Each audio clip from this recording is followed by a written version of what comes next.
Let's begin with a question. Why are you here?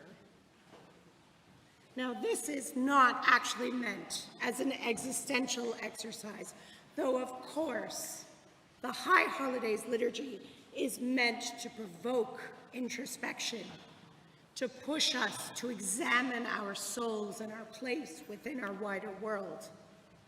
Let's stay with the question, why are you here? Why are you here with us at West London Synagogue this Yom Kippur? For those of you who are online, why here? Why now?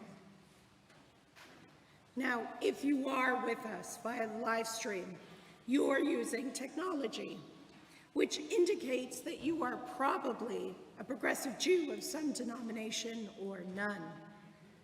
Those of you who are here in this room are here because you're members, your prospective members, or your visitors who have sought a place amongst this community on Yom Kippur.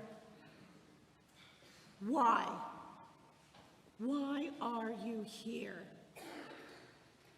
You may be frustrated by this line of questioning, thinking it simplistic. The answer is obvious. It's Yom Kippur, one of the holiest days of the year, and attendance is expected. But expected by whom? By your family? By your rabbis? By the cultural norms of our faith? Are you fulfilling an obligation, something we progressive Jews often rebel against, choosing for ourselves the rites and rituals that bring us meaning through practice, examination, and experience? And if so, to whom are you obligated? Is there a part of you that thinks that it is God, however you understand God, who expects you to be here? And might you expect God to be here too? At first, such a question seems almost childlike.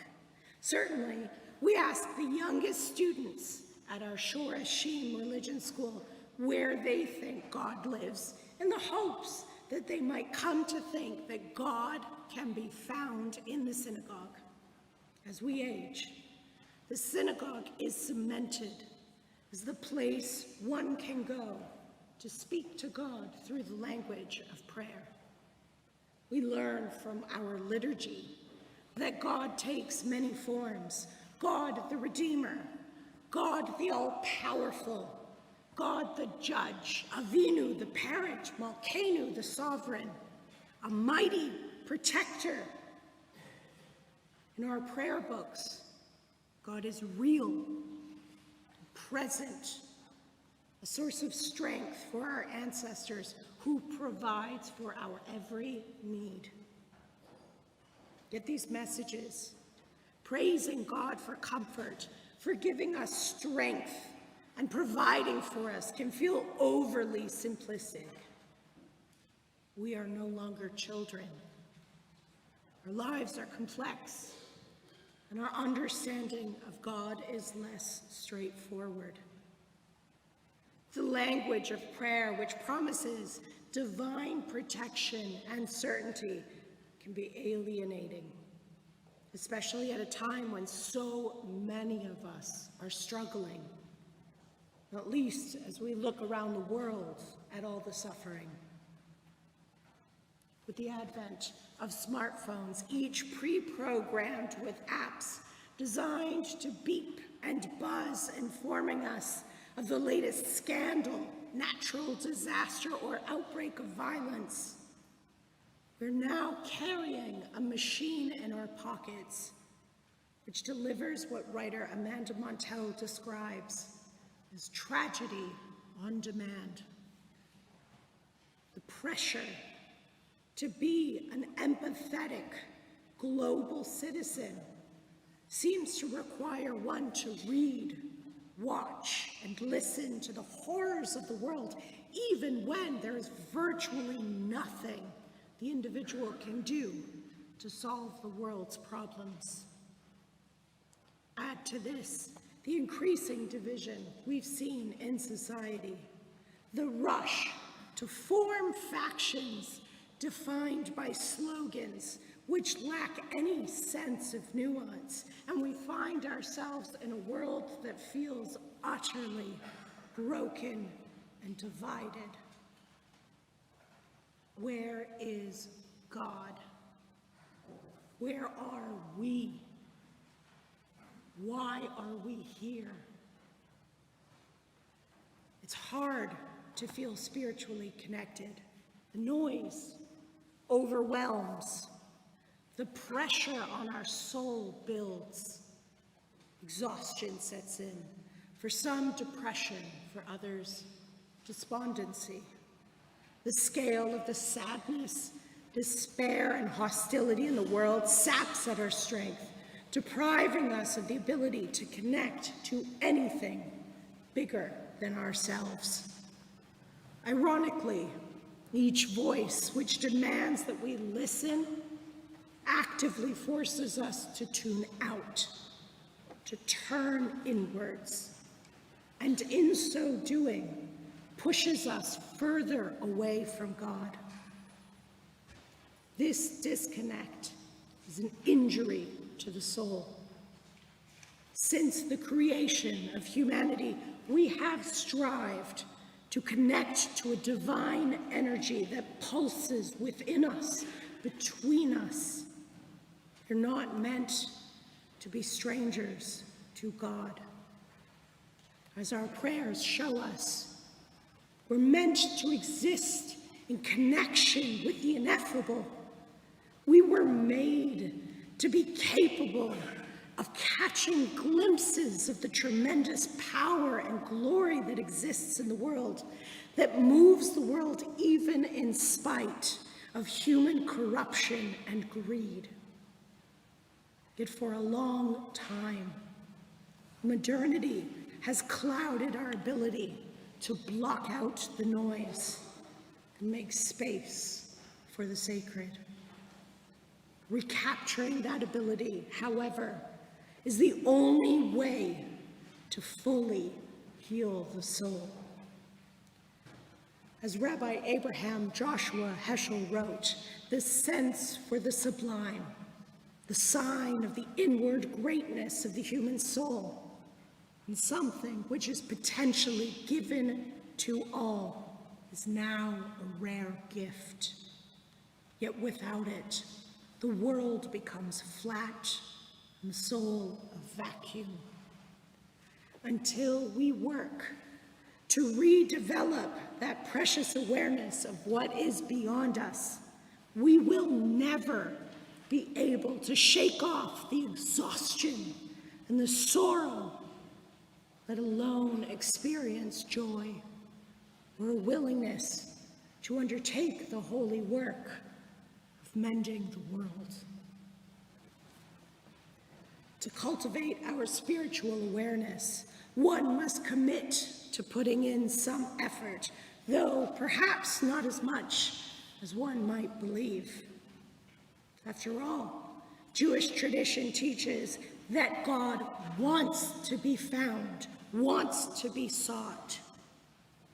As Rabbi Lionel Blue puts it, meeting God can be simple, but nothing can happen if we do not will it. If we seek God, then God can be found. God will allow us to find God if we seek with all our will. This is perhaps best exemplified by Moses, overwhelmed by his responsibility of leading the Israelites, exhausted by their clamoring, ever-complaining voices. Moses despairs and calls out to God. He begs, he pleads, If I have truly gained your favor, let me know your ways. Let me see your presence. The great medieval commentator Rashbam describes this request as audacious. How dare Moses have the chutzpah to demand that he can see God? Yet God complies. Look, there is a place near me. Station yourself on the rock, and as my presence passes by, I will put you in a cleft of the rock and shield you with my hand until I passed by. And I will take my hand away, and you will see my back, but my face must not be seen. God, recognizing that Moses is in despair, allows him a glimpse of that which no other human has ever seen. Why? Because God seeks out those who seek God. Generations later, another man overwhelmed by the burdens of leadership and a world in chaos is desperate for God's guidance and comfort. He finds himself in that very same cleft in the rock. Elijah has escaped a death sentence decreed by Queen Jezebel. In terror, he has fled into the desert seeking God. In utter despair, he questions whether there is any point in going on. And just like Jonah, at the very lowest point in his life, suddenly God's voice calls out to him. Ma lecha po, Eliyahu? Why are you here, Elijah? Before he can answer, a thundering wind arises, smashing boulders into the side of the mountain. Then the ground begins to shake, and smoke fills the air. A roaring fire breaks out. And only then, silence. And in the sanctuary of that quiet moment, Elijah hears it once again. Ma lecha po, Eliyahu? Why are you here? This is a still, small voice. God's presence fills every atom in the atmosphere. God is in the hurricane and the earthquakes and the breaking news cycles, yet it is only in this quiet moment that Elijah can hear the question and contemplate the answer. The noise of the world has fallen away, leaving only silence, and at last, a reconnection to the divine. So let us return to the question with which we started. Why are you here? Why have you come to this sanctuary today? The noise of the world provides plenty of distractions to keep us occupied. As progressive Jews, we probably believe that God will not strike us down if we fail to turn up to shul on Yom Kippur. Yet here we are. Is it because we feel the craving in our souls for holiness and community and divine connection? Is it because, despite the pressure of society to shed our attachment to the mystical, unknowable, and eternal force in the universe in favor of that which can be verified scientifically, we still yearn for something greater than ourselves? Our souls desire spiritual fulfillment, craving the opportunity to reach out and connect to something profound and greater than ourselves. what many of us would call God. So we come to the synagogue. We leave the cacophonous noise of the world outside. We sit amongst our family, amongst our friends. We raise our voices in prayer. We hear the exquisite harmonies that arise organically when people gather for holy purposes. And in the quiet moments in between, listen. Listen for that still, small voice. The voice that comforts and guides us when the world becomes too much for us to bear. It is this voice that sustains us, that gives us strength. It is this voice that reminds us that there is more to this world than what we can see or touch. It is this voice that has saved our ancestors and now saves us from a world that all too often grinds us down and leaves us depleted and hollow. These moments of sacred meditation in this sanctuary, moments when we reach out to God and encounter something that takes us out of this world and into eternity, even if for just a fleeting second. These moments can transform us, even change our lives forever. So let me leave you with a question. Why are you here?